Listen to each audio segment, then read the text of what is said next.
The Tale of Genji, 11th century, MURASAKI SHIKIBU. In a certain reign there was a lady not of the first rank whom the emperor loved more than any of the others. The grand ladies with high ambitions thought her a presumptuous upstart, and lesser ladies were still more resentful. She survived despite her troubles, with the help of an unprecedented bounty of love. The sad fact was that the girl was without strong backing, and each time a new incident arose she was next to defenseless. It may have been because of a bond in a former life that she bore the emperor a beautiful son, a jewel beyond compare. The new child was a private treasure, so to speak, on which to lavish uninhibited affection. With the birth of the son, it became yet clearer that she was the emperor's favorite. The mother of the eldest son began to feel uneasy. If she did not manage carefully, she might see the new son designated crown prince. When the young prince reached the age of 3, the resources of the treasury and the steward's offices were exhausted to make the ceremonial bestowing of trousers as elaborate as that for the eldest son. In the summer the boy's mother, feeling vaguely unwell, asked that she be allowed to go home. It was steadily worse, and then, suddenly, everyone could see that she was failing. The emperor was quite beside himself, his mind a confusion of things that had been and things that were to come. He wept and vowed undying love, over and over again. I leave you, to go the road we all must go. The road I would choose, if only I could, is the other.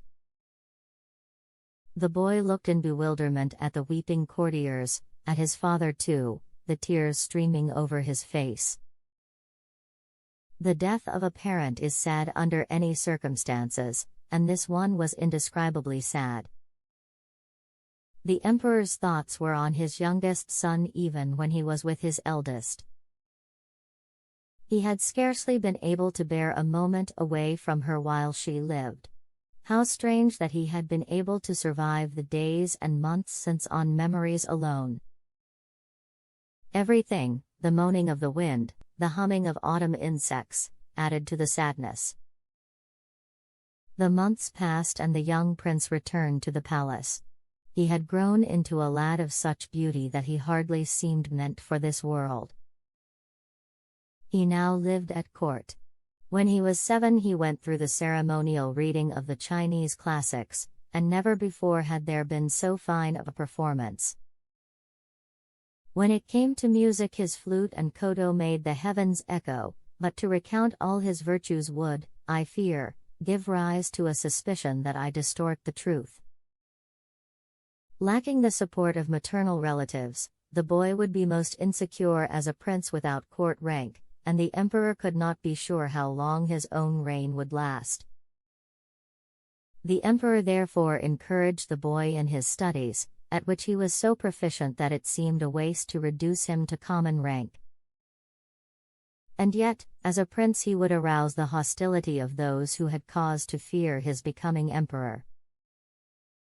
He concluded that the boy should become a commoner with the name Minamoto or Genji. The months and the years passed and still the emperor could not forget his lost love. He remained sunk in memories, unable to interest himself in anything.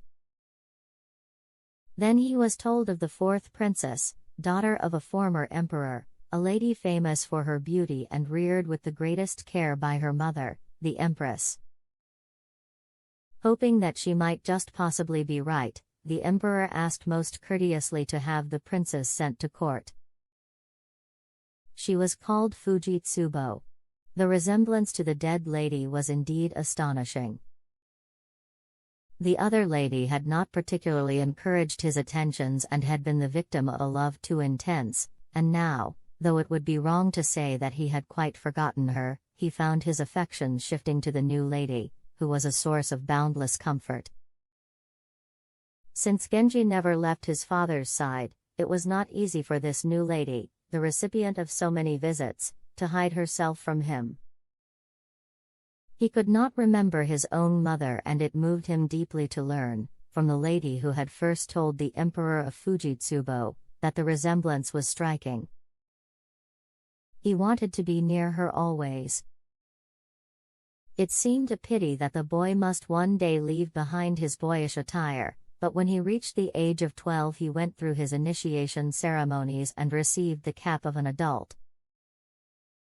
Fujitsubo was for him a vision of sublime beauty. If he could have someone like her, but in fact there was no one really like her.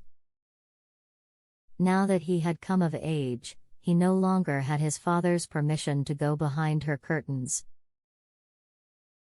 Though in fact he had an instinctive dislike for the promiscuity he saw all around him, he had a way of sometimes turning against his own better inclinations and causing unhappiness.